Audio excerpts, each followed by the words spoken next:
बाजार में निचले स्तरों से रिकवरी, निफ्टी हल्की बढ़त के साथ 24,600 के करीब, bank Nifty flat, mid cap और स्मॉल कैप में खरीदारी। उधर इंडिया विक्स में करीब 4% का उछाल। आज के बिग स्टॉक्स का जलवा, दमदार नतीजों से उछला हिताची 10% के ऊपर कर रहा है कामकाज, साथ ही बना आज का हीरो ऑफ द डे। वही उम्मीद से बेहतर रिजल्ट से चमका टाइटन, शेयर लाइफ हाई पर पहुंचा। सोने में तेजी से चले मनप्पुरम और मुथूट फाइनेंस, साथ ही वेदांता एल्यूमिनियम ऊपर। उधर वर्किंग कैपिटल में दिक्कत के चलते केन्स में हुआ एक्सीडेंट, कमजोर Q1 से फिसला ओला, साथ में ल्यूपिन भी कमजोर। आज आईटी शेयरों में सबसे ज्यादा खरीदारी, 1% से ज्यादा चढ़ा इंडेक्स, साथ ही फार्मा और रियल्टी में भी खरीदारी। सरकारी बैंक, तेल और गैस शेयरों में दबाव। आज के चार्ट जीपीटी पड़े सटीक, मजबूत चार्ट के दम पर दौड़ा एलटीएम, शेयर करीब 3% मजबूत। साथ ही महिंद्रा एंड महिंद्रा में भी खरीदारी, लेकिन कमजोर चार्ट से फिसला ब्लू स्टार। कमजोर रिजल्ट के बाद टूटे आइनॉक्स, विंड और पीएफसी, दोनों शेयर वायदा के टॉप लूजर्स में शामिल। साथ ही NLC India, Aditya Birla fashion retail भी 6 से 8% फिसले, लेकिन नतीजों के बाद ऑयल इंडिया, रैमको सीमेंट में उछाल। माइनिंग सेक्टर के लिए पॉजिटिव खबर, आज लोकसभा में पेश होगा MMDRA अमेंडमेंट बिल। माइनिंग पर टैक्स लगाने के राज्यों के अधिकार सीमित करने का प्रस्ताव। सीएनबीसी आवाज की एक्सक्लूसिव खबर से NMDC और वेदांता में खरीदारी।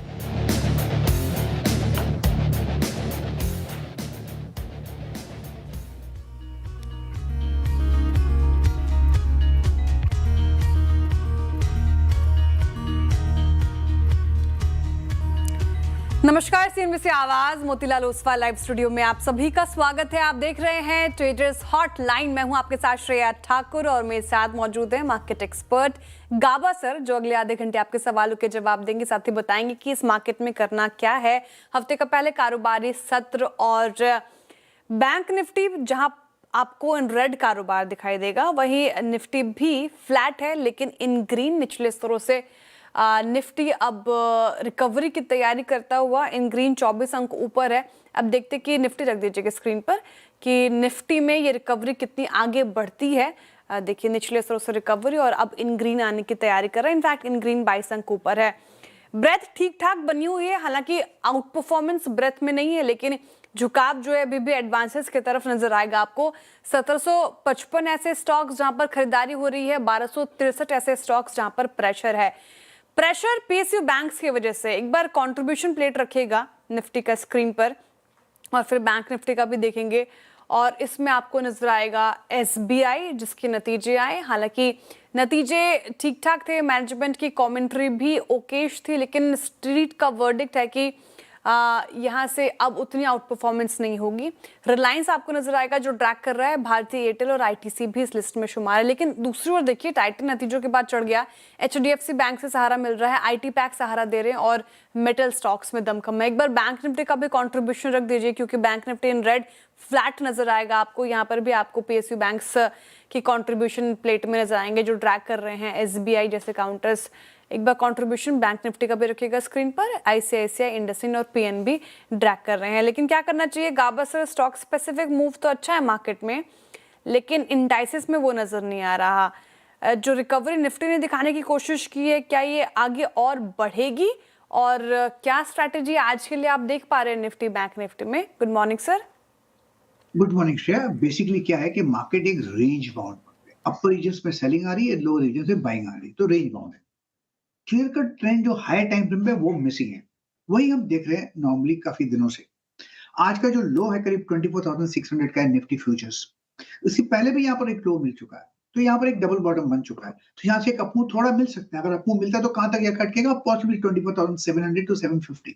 इससे ज्यादा मुझे नजर नहीं आता क्योंकि वहां पर एक अपर रेंज है, फिर एक सेलिंग आ जाती है।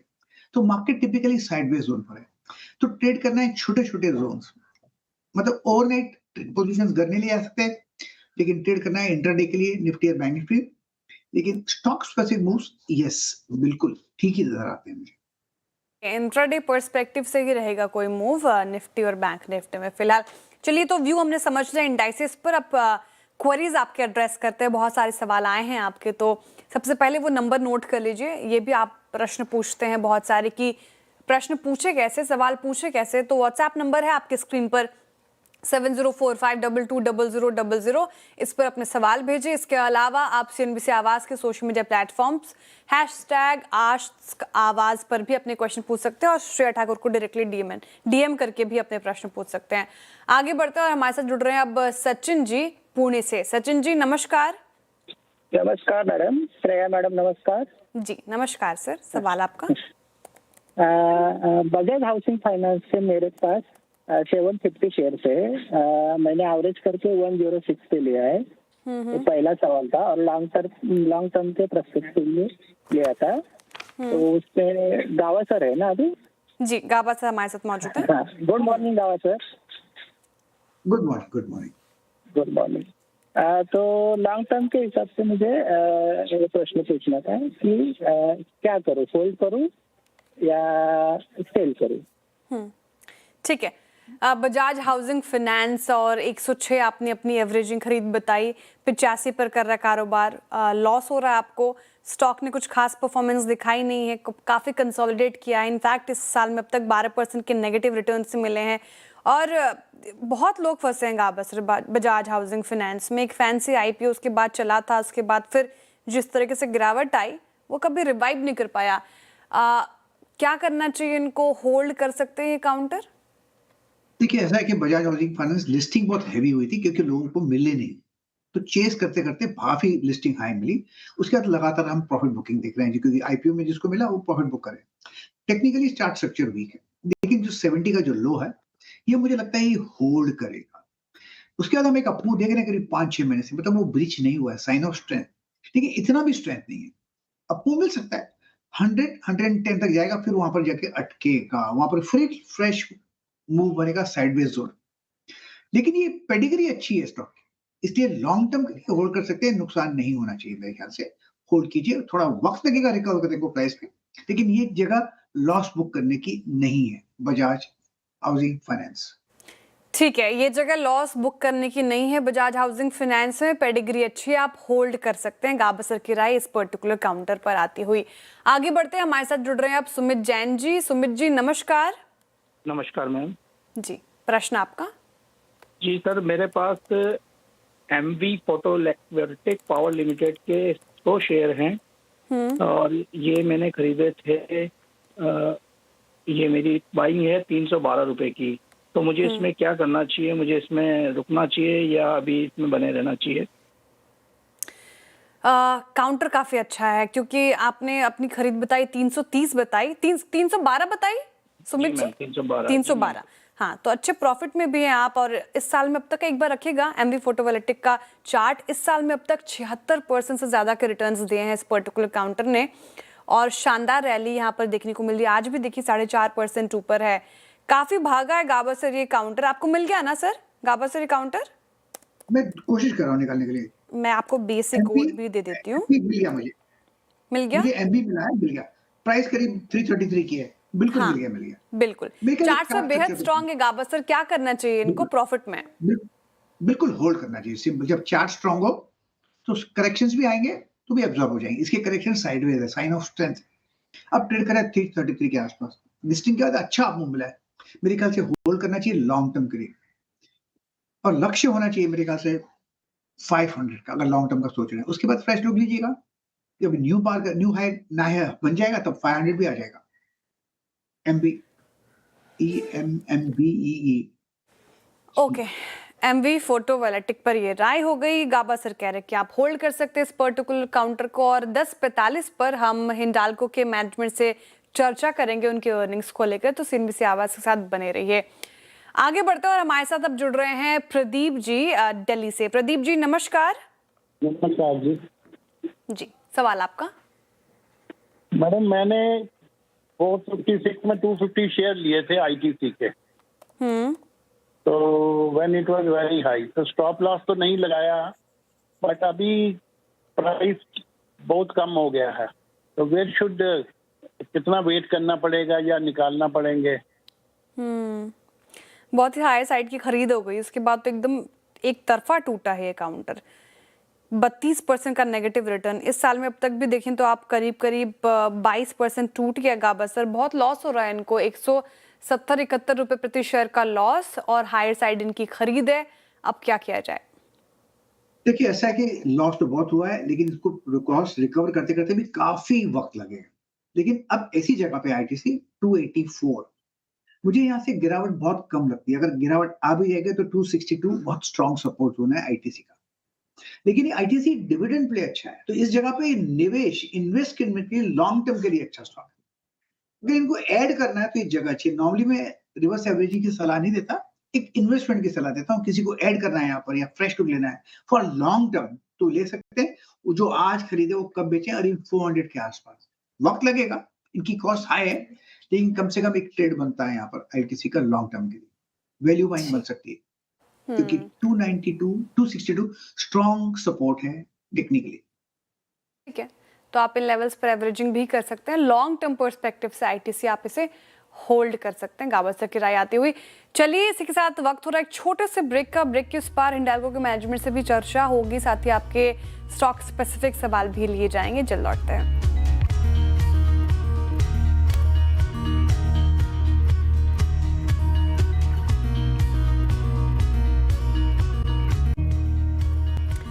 Welcome back. अब बात करते हैं हिंडाल्को के मैनेजमेंट से नतीजों पर।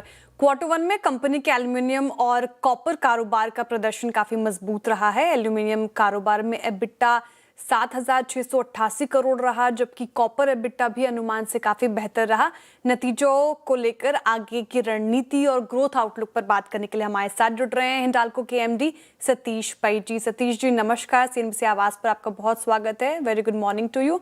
सबसे पहला प्रश्न की कंसोलिडेटेड नेट प्रॉफिट जो है वो कंसेंस एस्टिमेट से बेहतर रही है। अब इस आउट परफॉर्मेंस, टॉप लाइन और बॉटम लाइन आउट परफॉर्मेंस में कितना हिस्सा हायर एल्यूमिनियम रियलाइजेशंस का था और साथ ही इंटरनल ऑपरेशनल एफिशिएंसीज ने कितना कंट्रीब्यूट किया?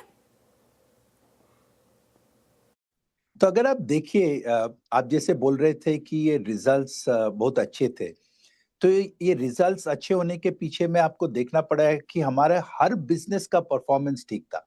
अपस्ट्रीम एल्यूमिनियम बिजनेस का परफॉर्मेंस स्ट्रांग था क्योंकि एलएमई प्राइस स्ट्रांग थे और ऑपरेशंस भी काफी स्ट्रांग थे। पर अगर आप देखें, एल्यूमिनियम डाउनस्ट्रीम ने भी बहुत अच्छा परफॉर्मेंस दिखाया। एबिटा पर टन $300 के ऊपर था। अगर आप कॉपर का बिजनेस देखें, 918 करोड़ एबिटा, कॉपर का भी all time high EBITDA. Sulphuric acid, precious metals के सेल्स काफी अच्छे थे। और अगर आप लास्टली नोवेलिस का देखें, इस क्वार्टर पे नोवेलिस का टर्न अराउंड शुरू हो गया है। $516 मिलियन एबिटा, $560 एबिटा पर टन। ओस्वेगो का रिस्टार्ट हो गया है। बे मिनट हमारा प्रोजेक्ट ट्रैक पे है। तो ये परफॉर्मेंस के पीछे सिर्फ एलएमई नहीं था, इस परफॉर्मेंस के पीछे हमारे सब बिजनेसों का ऑपरेशंस और सेल्स काफी अच्छे थे। ठीक है। अच्छा सतीश जी, इनपुट कॉस्ट्स लगभग 5% क्वार्टर ऑन क्वार्टर बेसिस बढ़ी है, तो क्या स्ट्रॉन्ग डोमेस्टिक डिमांड ने इस कॉस्ट इन्फ्लेशन को काफी हद तक क्या अब्सॉर्ब किया है? और साथ ही अभी इंडिया अपस्ट्रीम बिजनेस में एबिटा पर टन मार्जिन किन लेवल पर है? अभी 55% हमारा एबिटा अपस्ट्रीम मार्जिन चल रहा है। तो हमारा कॉस्ट आप जैसे बोले 5% बढ़े, पर रुपी का भी डेप्रिसिएशन हुआ। तो अगर आप देखें डॉलर टर्म्स में हमारा cost Q4 to Q1 flat था और रुपी टर्म्स पे 4% बढ़ा था। ओके, ठीक है। अच्छा, जैसे कि आप पहले प्रश्न के उत्तर में नोवेलिस के आंकड़े बता रहे थे और नोवेलिस के आंकड़े काफी अच्छे रहे थे Satish ji. Income, net income 71% और एबिटा लगभग 24% बढ़ा है। अब ओस्वेगो की प्लांट की शुरुआत भी हो गई है, तो ऐसे में क्या लगता है आपको, नोवेलिस का एडजस्टेड एबिटा पर टन क्या वापस $600 के टारगेट तक पहुंचने लायक हो जाएगा? कितना वक्त लग सकता है? इनफैक्ट हम काफी क्लियर है कि ये $600 पर टन FY28 एंड तक शुरू हो जाएगा, क्योंकि तब तक बे मिनट प्रोजेक्ट पूरा रैंप अप होगा। तो इस साल में अगर आप देखें, $500-520 पर टन एबिटा काफी सस्टेनेबल है। ठीक है। अच्छा सतीश जी, ये जो कॉन्फ्लिक्ट देखा हमने मिडिल ईस्ट में, रेड सी में, तो इसमें शिपिंग डिस्ट्रप्शन का फ्रेट कॉस्ट आप देख लें, एक्सपोर्ट टाइमलाइन्स देख लें और ग्लोबल स्क्रैप स्प्रेड्स पर क्या इम्पैक्ट पड़ रहा है, साथ ही इसका डोमेस्टिक कॉपर और एल्यूमिनियम बिजनेस पर भी कोई असर देख रहे हैं क्या आप? तो अगर आप देखें ये वेस्ट एशिया की जो क्राइसिस है, आपने जो बोला कि सप्लाई चेन्स डिसरप्टेड हुए हैं, फ्रेट कॉस्ट ऊपर गया है, तो ये सब जो नेगेटिव्स है। पर अगर आप पॉजिटिव साइड पे देखें, हमारे लिए एल्यूमिनियम प्राइसेस LME ऊपर चला गया है। अगर आप देखें कि हमारे मार्केट्स जो है वो ज्यादातर साउथ ईस्ट एशिया और फार ईस्ट में है, तो हमारे लिए जापान, कोरिया, इस जगह पे एक्सपोर्ट का शिपमेंट हम लोग ने बढ़ाया है। डोमेस्टिक हमारा डिमांड स्ट्रांग है। तो ये क्राइसिस में मैं जो देख रहा हूं कि प्लसेस एंड माइनसेस है हमारे एल्यूमिनियम और कॉपर बिजनेसेस के लिए। अच्छा, एल्यूमिनियम प्राइसेस में काफ़ी वोलेटिलिटी हमने देखी, फ्लक्चुएटिंग देखी मैक्रो इकोनॉमिक्स शिफ्ट्स के कारण, लेकिन आप बाकी का हिस्सा फाइनेंशियल 27 में आप एल्यूमिनियम के लिहाज से कैसा देख रहे हैं? अगर आप देखें एल्यूमिनियम का सप्लाई डिमांड कैलेंडर ईयर 26 में जो प्रोजेक्शन है कि 1 मिलियन टन डेफिसिट में है, क्योंकि 1.5 मिलियन टन मिडिल ईस्ट का कम हो गया है और इंडोनेशिया और यूरोप में कुछ स्टार्टअप्स हुए हैं, वो बैलेंस करके 1 मिलियन टन डेफिसिट दिख रहा है। 1 मिलियन टन डेफिसिट के ऊपर जो इन्वेंट्री है, ये इन्वेंट्री भी ऑल टाइम लो पे है। तो ये बाकी जो आप 9 महीना बोल रहे हैं, इसमें एल्यूमिनियम प्राइसेस के लिए मेरे थिंकिंग है कि अपवर्ड बायस ही रहेगा। ओके अच्छा, मेटल्स अर्निंग्स को देखकर हमेशा ऐसा कहा जाता है कि अगर अर्निंग्स स्ट्रांग होती है तो हो सकता है कि हम साइकिल के पीक पर पहुंच रहे हो। क्या आपको लगता है कि अभी मेटल साइकिल का पीक आ गया है और रैली में अभी और रूम बाकी है, यहाँ से और हम बढ़ोतरी देख सकते हैं? इनफैक्ट आपके हिसाब से हम साइकिल के किस फेज में हैं और क्या ये मोमेंटम मेटल स्पेस का जो हमने देखा आगे भी सस्टेन कर सकता है? नहीं, देखिए, मैं बिजनेस का बात कर सकता हूँ, आप स्टॉक का बात कीजिए, बट हमें जो लगता है कि बिजनेस अगला 3 क्वार्टर्स पे फाउंडेशन काफी स्ट्रांग है, क्योंकि एल्यूमिनियम और कॉपर के डिमांड स्ट्रांग है।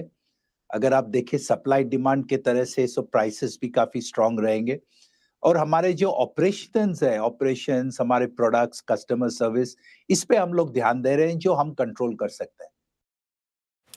ओके, बहुत शुक्रिया सतीश जी आज हमारे साथ जुड़ने के लिए, तमाम सवालों के जवाब देने के लिए, and all the very best for upcoming quarters. लेकर आइए हिंडाल्को का स्टॉक। नोवेलिस के भी नंबर अच्छे थे, हिंडाल्को के भी अच्छे लगे नतीजे, लेकिन स्ट्रीट ने वैसा रिएक्ट नहीं किया है। जहां पे गाबा सर मेटल पैक के चुनिंदा काउंटर्स में हमने स्ट्रेंथ देखा आज के सेशन में, NMDC, टाटा स्टील, वेदांता, हालांकि अपने कारणों की वजह से भी चले हैं उस खबर के बाद, लेकिन हिंडाल्को नतीजों के बाद थोड़ा सा फिसलता हुआ नजर आया। क्या ये लेने की जगह सही होगी या फिर थोड़ा वेट करेंगे?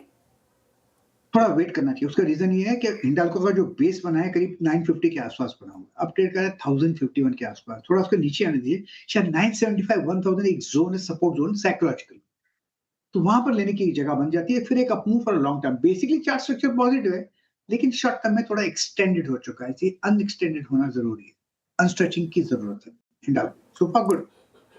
ओके, अनस्ट्रेचिंग की जरूरत है हिंडाल्को।